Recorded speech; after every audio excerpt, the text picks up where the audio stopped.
मानसिक संतुलन ही खो बैठे हैं। चुनाव तो इंसानों के बीच में होता है, पार्टियों के बीच में होता है, और एक इंसान है जो अपने आप को भगवान मानते हैं। ये कैसे व्यक्ति हैं? इस पर क्या भरोसा किया जा सकता? क्या किया आपने? पिछले 10 साल तो अन्याय काल था ना। 2024 का चुनाव इस किताब के आधार पर लड़ा जा रहा है। पहले ये समझ लीजिएगा कि ये निवर्तमान प्रधानमंत्री हैं और उनके साथ साथ ये निवर्तमान गृह मंत्री हैं।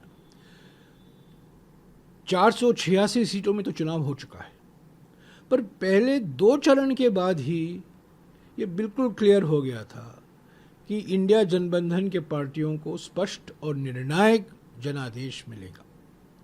और चुनाव होते गए, अभी 7वां चरण बाकी है, पर इसमें कोई शक नहीं हो सकता, ये तय है कि 4 तारीख को ये निवर्तमान प्रधानमंत्री, आउटगोइंग प्रधानमंत्री गोइंग आउट हो जाएंगे।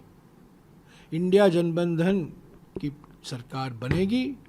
5 साल तक इंडिया जनबंधन की सरकार स्थिर सरकार, संवेदनशील सरकार, जिम्मेदार सरकार जरूर बनेगी, इसमें कोई दो राय नहीं है। निवर्तमान प्रधानमंत्री की भाषा, निवर्तमान प्रधानमंत्री की बार बार बदनाम करना इंडिया जनबंधन और कांग्रेस पार्टी के नेताओं को, जो झूठ की महामारी फैलाए हैं निवर्तमान प्रधानमंत्री ने, ऐसा कहा जा सकता है। मैं तो हमेशा कह रहा हूं कि ये विकृत असत्यभाषी हैं, विकृत असत्यभाषी, पैथोलॉजिकल लायर्स हैं। और अब तो ये बिल भी साफ हो गया है कि अपना मानसिक संतुलन ही खो बैठे हैं। चुनाव तो इंसानों के बीच में होता है, पार्टियों के बीच में होता है, और एक इंसान है जो अपने आप को भगवान मानते हैं। ये कैसे व्यक्ति हैं? इस पर क्या भरोसा किया जा सकता है, बताइए मुझे। और ये आज इन्होंने एक अनोखा एक और बयान दिया है कि 1982 के पहले दुनिया में महात्मा गांधी का नाम ही नहीं था। अरे, इनकी विचारधारा ने ऐसा माहौल पैदा किया कि महात्मा गांधी की हत्या हुई, गोडसे की पूजा होती है आजकल, और यही विचारधारा से निवर्तमान प्रधानमंत्री जुड़े हुए हैं। और ये दुनिया भर की बातें बोलते हैं, सबको बदनाम करते हैं, झूठ फैला के रखे हैं। अपनी उपलब्धियों के बारे तो कुछ नहीं की, ट्रेलर की बात कर रहे हैं। अरे, पिछले 10 साल में आपने किया क्या किसानों के लिए, युवाओं के लिए, पिछड़े वर्गों के लिए, महिलाओं के लिए, श्रमिकों के लिए? क्या किया आपने? पिछले 10 साल तो अन्याय काल था ना।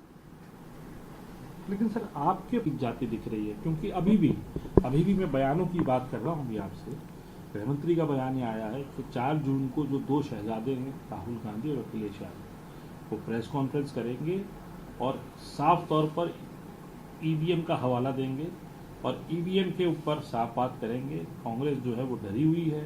पाकिस्तान की भी एंट्री है इसके अंदर। कहते हैं कि पाकिस्तान से डरना चाहिए कि वहाँ एटम बॉम्ब है, वहाँ डरना चाहिए। कितने बार प्रधानमंत्री गए, निवर्तमान प्रधानमंत्री कितने बार गए पाकिस्तान, बताइए? कितने बार चीन के राष्ट्रपति से मुलाकात की? और 19 जून 2020 को किसने क्लीन चिट दी चीन को?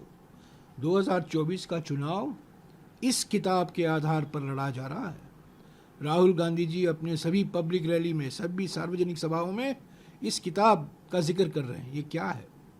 भारत का संविधान, बाबा साहब अंबेडकर का संविधान, सामाजिक न्याय का संविधान, आरक्षण का संविधान जो खतरे में है। मैं निवर्तमान प्रधानमंत्री से सीधा 2 सवाल करना चाहता हूं। क्या आप सामाजिक, आर्थिक और जाति जनगणना कराएंगे कि नहीं, ये बताइए। क्योंकि गिनती के बिना SC, ST और OBC को, अनुसूचित जाति, अनुसूचित जनजाति और पिछड़े वर्गों को आरक्षण का पूरा हक मिलना असंभव है। और दूसरा सवाल, इस संविधान की नवी सूची में सिर्फ तमिलनाडु का अधिनियम शामिल है। 69% आरक्षण है तमिलनाडु में, जो गैर कानूनी नहीं माना जाता। सुप्रीम कोर्ट ने 1992 में कहा था ना, 50% की सीमा लगनी चाहिए SC, ST और OBC आरक्षण के लिए। पर 1994 में जब नरसिम्हा राव जी प्रधानमंत्री थे, इस संविधान का संशोधन किया गया, नवी सूची में तमिलनाडु का अधिनियम शामिल किया गया।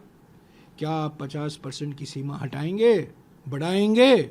नवी सूची में सभी राज्यों का आरक्षण का अधिनियम लाओगे? उत्तर प्रदेश, बिहार, महाराष्ट्र, कर्नाटका, हरियाणा, पंजाब, उस पर तो बोलते नहीं है। पर खामखा बेमतलब की बातें बोलते हैं, झूठ फैला रहे हैं कि कांग्रेस पार्टी धर्म के आधार पर आरक्षण देगी। सामाजिक और आर्थिक पिछड़ापन ही आधार हो सकता है आरक्षण के लिए, ये हमारा संविधान कहता है। और कर्नाटक में 1994 में जो आरक्षण दिया गया था मुसलमान जाति को, क्रिश्चियन जाति को, बौद्ध के जाति को, जैन के जाति को, क्योंकि जाति हमारे समाज का एक अटूट अंग है, हमारी परिभाषा तो जाति से होता है, वो दिया गया था पिछड़ापन, सामाजिक और आर्थिक पिछड़ापन के मानक को देख